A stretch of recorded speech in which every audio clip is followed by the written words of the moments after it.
Hello everyone, in this video we will simply discuss about hypogeal germination. Hypo means below and geal means earth.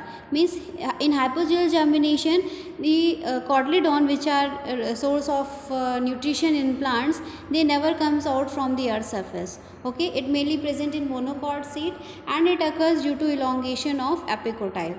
If we simply see the structure of monocot seed, it consists of an embryonic axis which consists upper terminal part is surrounded by a special structure known as coleoptile, and lower terminal part, which is surrounded by a special hair-like structure, is known as coleorhiza. Between these, cotyledonary axis is present, cotyledonary node is present. The space between cotyledonary node and the coleoptile is known as epicotyle, and the space between cotyledonary node and coleorhiza is known as hypocotyle. Okay, from the cotyledonary node, scutellum is developed, which is a thin papery cotyledon. If we see the stages of germination, we simply see that, and it is a maize seed which consists of embryo and endosperm. As we have learned in dicot that it dig into the soil, but in case of monocot seed, or we can say that in case of hypogeal germination, seed simply sprinkle or simply spray over the soil. It do not dig into the soil. Okay, so we simply see the structure. First step is absorption of water. As water get absorbed, the seed coat gets softened and it breaks. As it breaks, this coleoptile and coleorhiza, this part comes out from the seed, and it forms, this upper part is coleoptile and lower part is coleorhiza.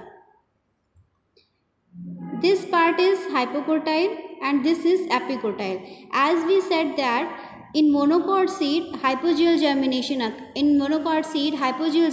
occur. It means the growth or germination occurs due to elongation of epicotyle. So here growth of epicotyle occurs. This is elongate further.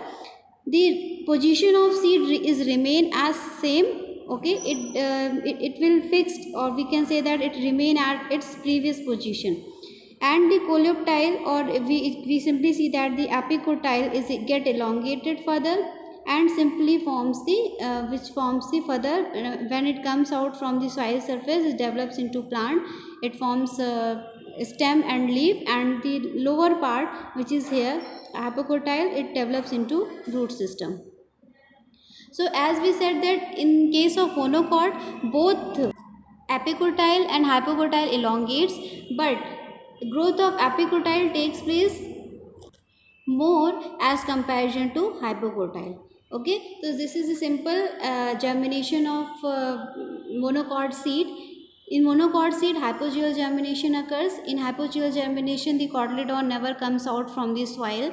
It occurs mainly due to elongation of epicotyle. In case of monocot, both the development of epicotyle and hypocotyle takes place, but more growth of epicotyle occurs, so that cotyledons remains underground and the epicotyle further develops into new plant and it forms a stem and leaf-like structure. One more thing, seeds are simply sprinkled on the soil. It never comes out from the soil surface. Position of the seed remain as same, only the length of epicotyle increases, and it simply, when it comes out from the soil surface, it simply develop into new plant, and the lower part, which is coleorhiza, it further develop into root system.